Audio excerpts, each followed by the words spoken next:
Tēnā koutou katoa, kia ora, and welcome to another Manawanui live stream. My name is Simon, and today it is just myself, joined alongside our lovely interpreter, as always, bringing a couple of Manawanui updates for you, but also offering the time this afternoon to go through any questions that you may have. We'll have plenty of spare time today to cover any topics you'd like or to cover any of your specific questions. So please pop them in the comments and we will cover them off together. These live streams are, of course, for you all. So please make the most of them and, don't be shy. Cool, just getting set up here. Wonderful. So the first update is a bit of a reminder, but it's some very important information, and I just want to make sure nobody has missed out. So in the beginning of last month, there was the announcement made by DSS that there are some big changes coming to the disability support system, especially impacting all of you who have individualized funding. There is going to be a change to the assessment process. There's going to be a big change to the purchasing guidelines, with the fact that for all of you who are already with Manawanui or already have individualized funding, from the 1st of April, those purchasing guidelines will be gone. And for anybody new who joins the disability system and gets allocated funding from February next year, they will benefit from the additional flexibility. But of course, there are some other changes that come along with that good news. We believe, as we haven't had the detail, but we believe that around the 1st of April, everybody with existing allocations will have their funding adjusted and recalculated based on their spending data from June 2023 through to June 2025. So what that means is they will look at how much of your allocation you utilized for both of those years, and they will calculate a new allocation based on that utilization. So for some people who do not use up all of their funding, they may get a decrease, but I will reassure all of you with the same statement made by the minister. People will not get less funding than what they have spent, and there will also be an opportunity for reassessment in exceptional circumstances. So if there is a really big change to your needs and your situation, your NASC will still be able to review your situation and potentially reassess you if it is needed. What will also accompany the additional flexibility and new funding balance will be a new assessment process, like I said, but from October next year onwards, as your funding renews, your needs assessor or your NASC coordinator will actually go through a more detailed planning process, because they are going to decide with you what is the overall purpose or purposes of your funding allocation, and help you build a plan with regards to what you're going to do with your funding to achieve the purposes of the funding. And so what that plan will do is give you and us as your IF host a very good insight into how you're going to spend the funding, and hopefully alleviate a lot of the back and forth and a lot of the additional detail and information that we have needed to require to approve purchases in the past. We're assuming that it will be a lot easier for you to just simply state, here is a purchase and here it is linked to a part of my plan, and we will just allow those to go through our system quite quickly. There was, however, the point made to highlight that some approvals by your IF host will be required for sensitive purchases. We don't know what that means exactly, or things that are very expensive. So there is going to still be some level of authorization from us when it comes to large purchases, and the only example they used was for things like overseas travel, which is reasonable enough for us to make sure that those costs are checked over by your IF host before you commit to purchasing flights or accommodation or anything like that. Yes, so that's just the recap. The new update that we have, this is something for further down the track. I just want to signal this because if this relates to you, I want to make sure people have as much time to prepare for this and make changes so that it doesn't create an issue later down the track. So if you've been with Manawanui for some time, we have in instances allowed people to use part of their new funding allocation to cover the last remaining fortnight from a previous funding period. So for example, they get to their last funding period, fortnight, they submit their timesheets, but their funding doesn't have the balance to cover the full cost of the timesheet. But we know that there is a new funding allocation coming in the next week or so. We have processed that timesheet so that the staff can be paid and then used their new funding allocation to cover that cost. I just want to signal that that will be coming to an end eventually, not for some time though.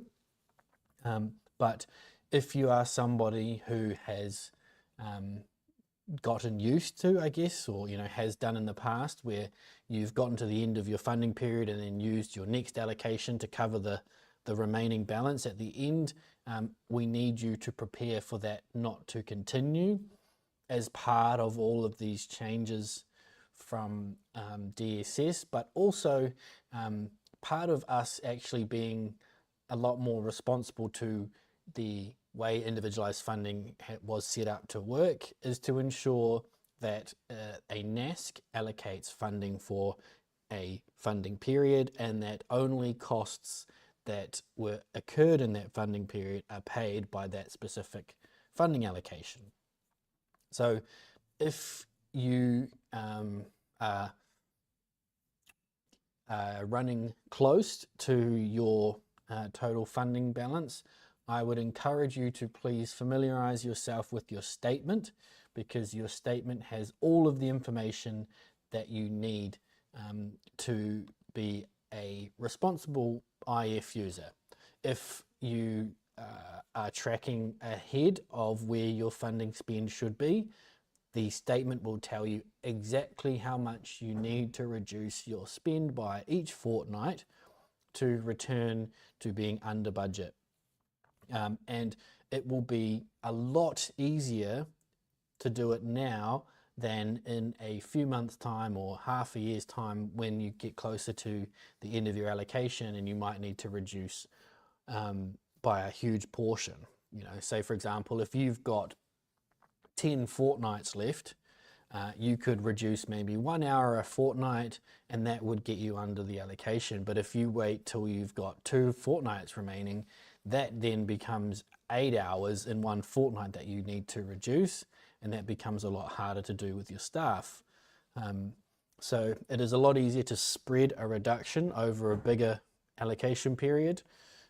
So yeah, this only relates to people who have in the past used a new funding allocation to pay for costs from an old funding period, because that then gives you less funding to cover that whole funding period, and just giving people plenty of warning that that will come to an end. We have not committed to a date, but any date will be far enough in advance so that people aren't suddenly caught out with timesheets that they need to be paid and no funding to do so. But with that being said, the responsibility ultimately sits with you as the IF user, as the employer or the agent. You must make sure that you are using your IF responsibly, and that funding makes you allows you to cover all of the costs for that whole funding period. Kate says, the frustration is when the funding year end is mid payroll cycle. Yes, now that is a frustration for a few people that we have tried to fix many times, but the issue comes with, you know, the NASCs allocate based on a funding period, and most likely they're not going to bring your funding end date a week forward. And so if they were to move your funding start date a week out, then there's a week in the middle between your old funding and your new funding where you can't pay for anything. Unfortunately, the way our payroll system is set up, it would be, I believe, almost impossible to move you between one fortnight onto the other fortnight cycle. But yeah, either way, it's a big headache, and that does mean that we have to manually adjust your first fortnight timesheet to then be split in half across the two funding periods. So yeah, Rebecca, I do empathize with your situation. Just going through here. Karen says, perhaps it would be useful to remind people that the budget function in the portal is only an estimation of their costs / funding remaining. Some people get caught out thinking that it is totally accurate instead of using the statement function. Thank you, Karen. Yes, that is very timely. The budgeting page is almost accurate, but the reason it is not completely accurate is because it's not a payroll tool. The exact cost of leave accruals and PAYE calculations and all of that is done with our third-party payroll provider, which is DataPay, and then that information is then sucked out of DataPay and back up onto your statement so that your statement is correct. The budgeting tool is just our best and closest calculation to give you a rough gauge of how your funding will track. So please make sure you continue to look at your statement to see how you are tracking. Karen said, our funding end date has crept forward by a couple of days every year. That is bizarre. If that's for just your stock standard DSS individualized funding, that's strange, because you would assume that the NASC is allocating the same funding period each time. I wonder if anybody else has noticed that their funding start dates have changed. A question from Rebecca about, do you know if the Fund for Good recipients have been announced yet? Unfortunately, no, we have not.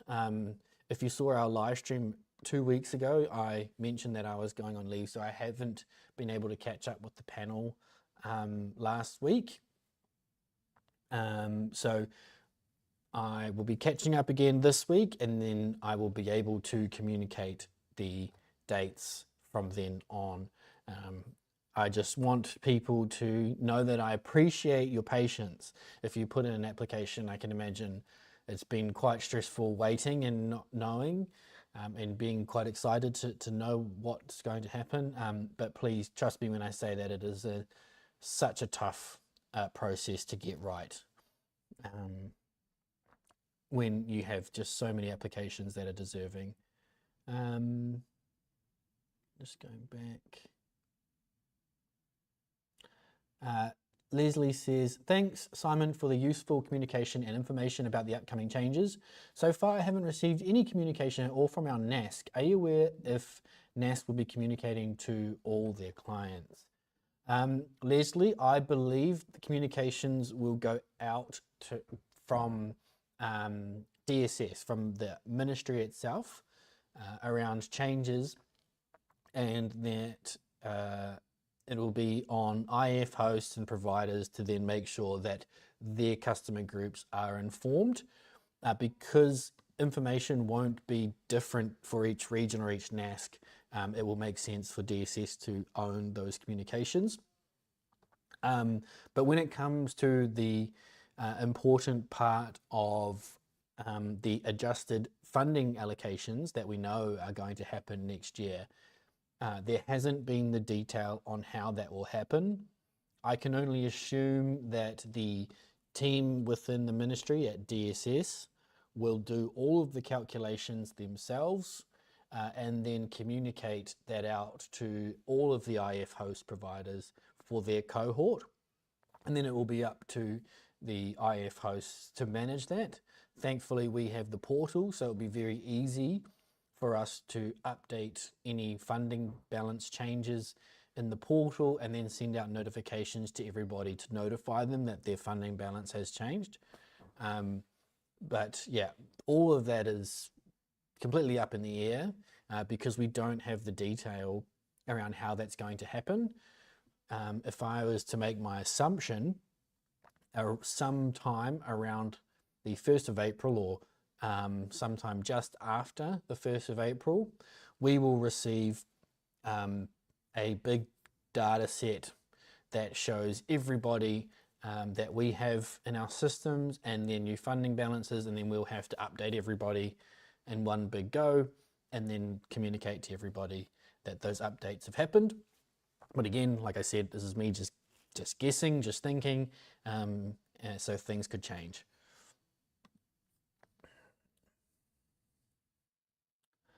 Emily says, have the government said anything about high functioning or level 1 autistic people losing their funding? There has been no mention on anything related to a specific disability losing their eligibility to access individualized funding or any funding as such. To the best of my knowledge, if you have current funding, regardless of your disability, you will keep your funding. The only thing will change potentially is the amount of funding that you have. And in the recent announcement from DSS, there was no mention that I could see around excluding any particular disability from continuing to access funding. So Emily, I'm not sure where you got that concern from, but at the moment it doesn't seem to be a concern.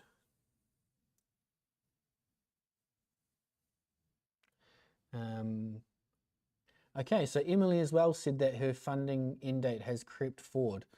Oh, good to know that it's not just Karen, or I'm not sure if that's good or not, but yeah. And it is DSS funding. Strange. I'll have a look and see what comes back. Another reminder that popped in. So if you have MSD funding, this happened while I was away, so apologies I wasn't able to communicate this out to you before it made it onto your statements. But if you had MSD VHN funding, there was a uplift given to us by MSD. So you would see what looks like on your detailed statement a negative number, but that is us actually increasing your funding remaining balance because I believe it was 3%. I haven't seen all of the details, but yes, so if you have VHN funding, you would have seen an increase to your remaining funding balance, and that was from an uplift provided to us or instructed to us to provide from MSD, which is nice of them. Yes, we still have Karen saying, yes, I found the MSD uplift. Yeah, you seem to be onto it. As soon as anything changes, you are the first person to let us know. We appreciate you, Karen, very much for being our eyes and ears out there in the community. Just have a look to see if there's anything, any comments on YouTube, because you may not be aware if most of our viewers are on Facebook, but we actually live stream on YouTube at the exact same time. So if you prefer YouTube over Facebook, you can actually watch us on our YouTube channel. If you want to, I'm not sure if you'd want to, but if you want to cast the video to a TV screen, you can do that with YouTube. Facebook apparently won't let you do that anymore. So if you wanted to be able to cast the live stream onto a screen, you can do that through YouTube. But also the reason we've done that is Facebook, I'm assuming to save space, has started deleting live stream videos after a few weeks. And it is just a lot easier for us to live stream on Facebook and YouTube, and then knowing that the YouTube live stream won't be deleted, we can then use YouTube as our library of videos. Karen says something else in the statement function on your app. Some people don't know you can view the details from the 3 dots and by scrolling down to the bottom when in the web portal. Yes, so people will be familiar with the statement screen where you see your basic funding details and the progress chart that shows your spending against where you would be on average throughout the funding year. But you can actually see all of your detailed funding transactions similar to what you see on your online banking. Like Karen has said, if you're on the web portal on a computer, scroll down to the bottom and you click the button that says view detailed statement, and it will change the screen and it'll show you every transaction line, you know, timesheets, ACC accrual, all sorts that show up on your statement. Your EPP subscription, if you have it, that will show up on your detailed statement. And if you're using the app, tap on the 3 dots and you'll be able to see an option that says view detailed. And then Karen continues her help by saying it takes a little while to get the last timesheets deducted off, so they need to check. Yeah, so it's not instantaneous. You know, timesheets get paid on a Wednesday evening, and it's not like that Thursday morning your statement is updated, because there is a process where we need to verify that the payroll is correct, and it goes from our payroll system into our customer and funding management system, which then updates information into the portal. So there is a data transfer life cycle ecosystem, and behind the scenes it's very interesting if you are a technology interest like myself, but otherwise it's just a bunch of mumbo jumbo that says there's a few systems involved with getting you paid and your funding processed appropriately, so there is a bit of a wait between timesheets being paid and then it's showing up on your statement. Leslie says, is there an option in the portal to download timesheets over a certain period or for certain employees into Excel? If not, how would I be able to obtain the payment records in Excel format rather than going through each timesheet individually or / manually? If you put through a request, our team will be able to do that for you. So yeah, unfortunately you can't manually go into the portal and request a bulk download of pay slips or timesheet information. But if you want pay slips or timesheet data for a particular period or a particular employee over a period of time, you just need to put that request to us in writing, and email's the best, and just be mindful that it might take a week or so to get that done for you, just because it is something we need to do in and around our day jobs for the payments team. But it is absolutely possible. So, you know, you are entitled to ask for that information and we will do it. Amanda says, what are EMP payroll charges? I've received invoices for them. Again, like if you've got an invoice that you've been sent into your inbox and you're not sure what it relates to, send it through to us. But EMP payroll doesn't sound like anything we are a part of.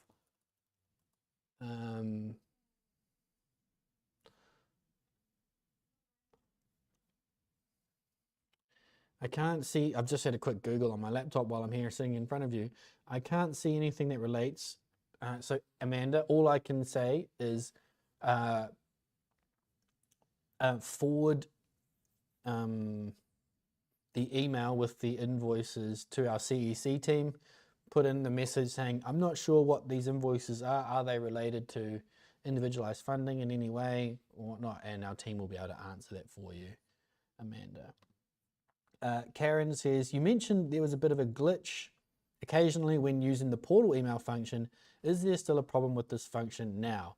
No, thankfully that has been fixed. And thank you, Karen, for bringing that up. I forgot to remind people. So what happened is some people were having issues with trying to contact our CEC team using the portal mail function. And those not being responded to because they weren't being sent properly. That has been fixed now, so you can, with complete confidence, contact us through the portal mail and we will respond.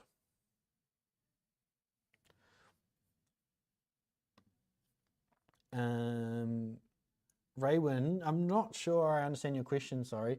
Your question is, why is it that we enter hours and they are not calculated to tomorrow? I'm not sure what you mean, so you might need to provide a bit more information on exactly your issue. I'm not understanding, sorry. But yeah, if anybody else has a question, we've got a few last final minutes before we head off for the afternoon. Oh, if you are in South Auckland, we have a date. We have a date for the network meeting booked in and confirmed. So it will be at the end of October. You have a few weeks to prepare for it. I will send out the invites tomorrow. You will get an invitation to anyone in the Auckland region. You will get the invitation to attend the South Auckland network meeting. And then early November, we will be going to Nelson. We had planned to do it earlier in the year, but of course there were some really nasty floods. And we wanted to make sure the region had the time to sort of deal with all of that before we went down and visited. So yeah, early November we'll be in Nelson. We have that date semi-locked in, so those invites will be going out as well. Karen says, I've managed to fill your time until 5 p.m. You can go home now. Thank you very much. I tell you what, Karen, why don't you join me on a live stream one time and we can fill in the time together. I'm sure we could have a wonderful conversation around how you make the most of individualized funding and maybe even the support you provide to other IF users out there. Let me know if you're interested. But it seems like Raywin hasn't provided some more information, so that's okay. I will just contact her through the comments and hopefully we'll get an answer for everyone later on. But thank you very much to those who've tuned in. It's been a pleasure. So it's come through now. Sorry, Raywin. I will contact you directly and help you out. I'll just need to sign off for now. But yes, thank you very much for joining me. I appreciate you providing some entertainment and engagement for my Tuesday afternoons, and I will hope to see you all again, same time and place next week, Tuesday. Have a lovely evening, and I shall see you on Tuesday. Ka kite.